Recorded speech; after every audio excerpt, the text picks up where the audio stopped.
I want you to place one extra stitch on here. Okay, so even if the pattern says to do 80, do 81, and I'm gonna show you why in just a second.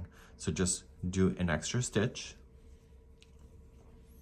And what we're gonna do with that extra stitch is something that is going to join the two together instantly. So what I've been learning in knitting is that I've been joining on the first round going around, but then I end up with this gapping space. So what this is going to do is to close that space immediately. Now the goal here is to move this extra stitch that you just created over to this side, and you're gonna go in what is called this purlwise. So just straight on in and transfer it over to this needle. Keep things nice and tight. And I want you to take the second one in and go up over top of the pointer, keeping that where it is. So noticing that I'm holding that down and just kind of maneuvering it and go right up and over, holding that other one in. Takes a bit of practice.